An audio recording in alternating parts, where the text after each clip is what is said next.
Hello, my most amazing art students. I hope you're all doing well and staying safe. We are going to start on our new adventure to China, and we have a special guest today that will be reading us a story from China, a folk tale, and his name is Mr. Lollipop. And so you'll be hearing from him next, but I did want to show you what our project is going to be today. It's actually from the story itself, because in China, they love baskets. Here's an example. And there's a really interesting basket in the story with a great lesson. And I would love to hear if you can tell me what the lesson is from our folk story today. But this is what we're going to be making.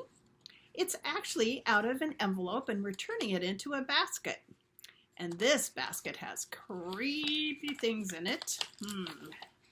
A snake. Ooh, what else is in here? Ew, a bug. And, ooh, I guess I'm missing the other thing. There's also an eyeball. Ugh. Anyway, but you can turn your basket into something really beautiful and make it a Mother's Day basket. It says Happy Mother's Day, and you can put money in here or chocolates or a special note to say how much you love your mother. So anyway, you can either have it be from the story like this one, or you can fill it with something beautiful and put Happy Mother's Day on your basket. Okay, so you'll just need a plain piece of paper. You'll need an envelope. This is kind of an old beat up envelope. Doesn't have to be a new one. You'll need some glue because we're going to glue our envelope so that the flap is facing us. Or you can use some tape. And you can use a glue stick or you can use some white glue, either one. Then you'll just need some crayons or perhaps some colored markers to decorate with. And there'll be a video at the end of the story that will show you how to make this. Okay, so before I go any further, just want to let you know all these little hearts coming out of me is because I miss you so much and I love you guys so much. So I hope you enjoy your adventures, part 1 in China. Here we go. Hi guys. I want to show you on a map where we are. We are over in this area, particularly right here in the Washington area, but this is the United States in the continent of North America. I'm going to read to you a story that comes from China, which is clear over here on the other side. And China is a next door neighbor to India. We had a story before about India. And here's China and Japan and here's Russia. So this is where the story is coming from. The title is The Little Sparrow. Long ago in China, there was a kind old man who had a very mean and bad-tempered wife.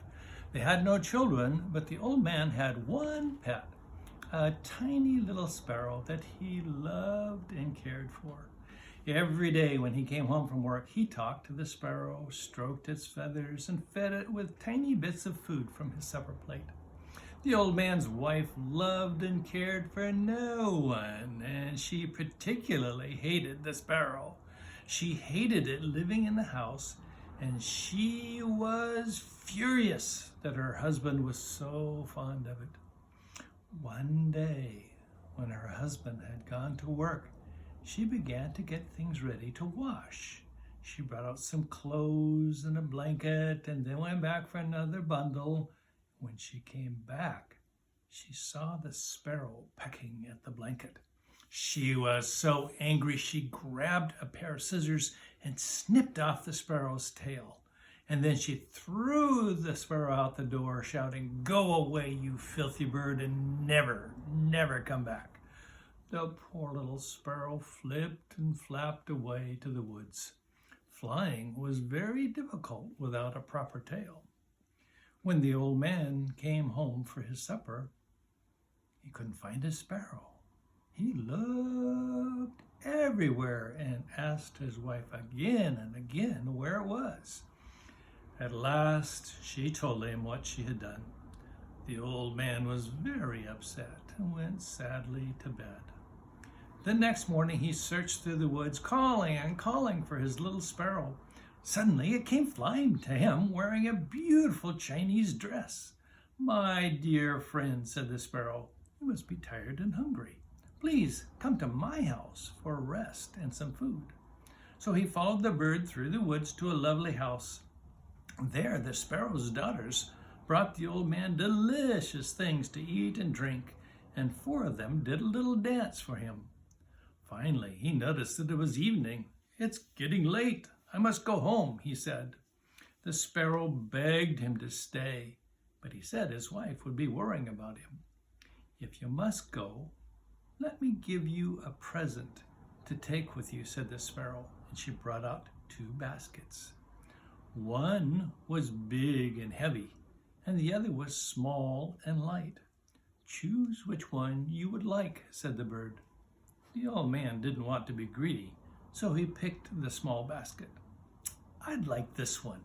Thank you," he said, and he walked away through the woods to his house.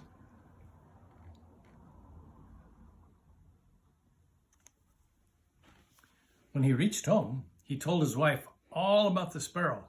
"Quick, look in the basket," she said. Opening the lid, she stopped, gasping with surprise. The basket was full of gold and sparkling jewels and bags of money. "We'll be rich for the rest of our lives," she cried, and she almost smiled. Then she frowned at the old man, and she shouted at him, "You silly old fool! You should have chosen the big basket. Then we would have been even richer. I'll go back to the sparrow's house tomorrow and get the other basket." "Oh, no, please don't," begged the old man. "We already have far more than we need." But the old woman wouldn't listen. The next morning she walked as fast as she could through the woods until she came to the sparrow's house. "My dear little sparrow," she said in as sweet a voice as she could manage, "how kind you were to my husband." The sparrow asked her to come in, sat her down, and gave her tea and cake. When the old woman got up to go, the sparrow brought out 2 baskets, one big and heavy, and the other small and light. Without even saying thank you, the old woman grabbed the big basket and hurried through the woods. As she walked along, the basket grew heavier and heavier. The old woman trudged on, thinking of all the wonderful things that were inside the basket. At last she stopped for a rest, put down the basket, and lifted the lid to peek inside. At once all sorts of horrible things came out. There were slimy snakes and huge spiders and a wasp that stung her and horrible, creepy crawlers. She screamed and ran home as fast as she could. When she reached the house, she told her husband what had happened. The old man said nothing. He just looked at her and he sighed sadly. The old woman really felt sorry for what she had done. "I promise I'll never be mean, greedy, and bad-tempered ever again," she said. And she kept her promise.